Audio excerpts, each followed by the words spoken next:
दोस्तों, आज की कहानी एक रहस्यमय जंगल के भूत की कहानी है। दोस्तों, अगर आप हमारे चैनल पर नए हैं और चैनल को सब्सक्राइब नहीं किया है तो चैनल जल्दी सब्सक्राइब करें ताकि नई कहानी का नोटिफिकेशन आपको सबसे पहले मिले। अब हम कहानी शुरू करते हैं।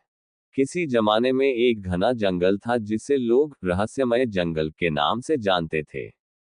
इस जंगल में घुसने की हिम्मत बहुत कम लोग करते थे क्योंकि माना जाता था कि वहां एक भूत का वास है।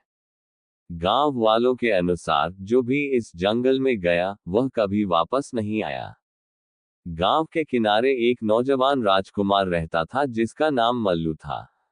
उसका दिल बहुत बहादुर था और उसे किसी भी प्रकार का डर नहीं था।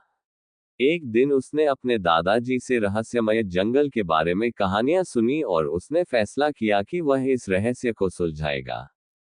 मल्लू ने जंगल में प्रवेश किया और देखते ही देखते वह एक गहरी अंधेरी जगह पर पहुंच गया। उस जगह पर एक पुराना टूटा फूटा महल था। महल के अंदर अजीबोगरीब आवाजें आ रही थीं। मल्लू ने धीरे से महल के दरवाजे को धक्का दिया और अंदर चला गया।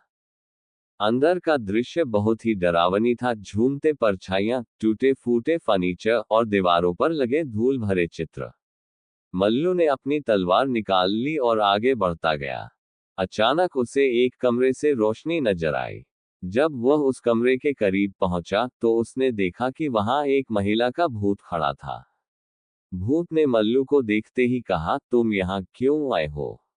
ये स्थान तुम्हारे लिए खतरनाक है। तुमको इधर आना नहीं चाहिए था। मल्लू ने हिम्मत दिखाते हुए कहा, मैं तुम्हारे बारे में जानने और तुम्हें मुक्ति दिलाने आया हूँ।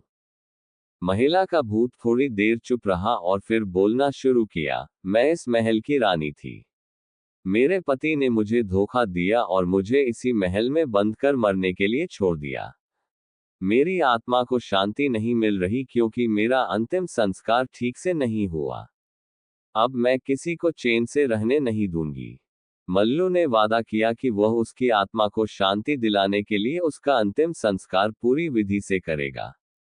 भूत ने उसकी बात मान ली और कमरे से गायब हो गया।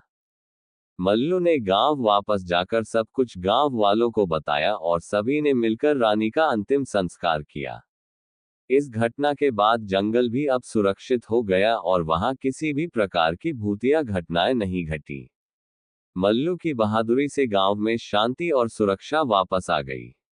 दोस्तों, ये कहानी आपको कैसी लगी कमेंट करके जरूर बताएं और ऐसी ही भूत, प्रेत और चुड़ैल की कहानियां के लिए हमारे